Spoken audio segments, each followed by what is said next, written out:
Ils auraient dû jouer le quart de finale de la Ligue des Champions. Au lieu de cela, les joueurs du Borussia Dortmund ont quitté une scène de crime, chacun d'entre eux profondément choqué. Auparavant, l'équipe s'était baissée à même le sol dans le bus. Les 3 déflagrations ayant résonné à proximité ont fait sauter les fenêtres et éclater les pneus.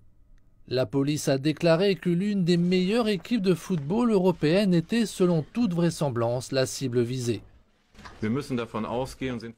Depuis le départ, nous considérons que cette explosion est une attaque prenant pour cible l'équipe du Borussia Dortmund. C'est pourquoi nous avons immédiatement activé le plan d'urgence pour mettre à disposition toutes les forces de police disponibles. La rencontre avec Monaco a été annulée alors que le stade était déjà rempli. Fébriles, les spectateurs ont été invités à ne pas quitter le bâtiment jusqu'à ce que les autorités puissent assurer leur sécurité. Alors que les premières informations relatant l'attaque leur parvenaient, les fans en déplacement ont scandé leur soutien envers l'équipe locale. Mercredi matin, on a fait état d'une lettre de revendication trouvée sur les lieux. Un lien islamiste serait possible. Un épisode qui a provoqué l'inquiétude des habitants. En amenant simplement les enfants à l'école ce matin, nous ne nous sentions pas bien. Mais lorsqu'on écoute les informations et ce qui est fait, je pense qu'on doit voir les choses de façon positive.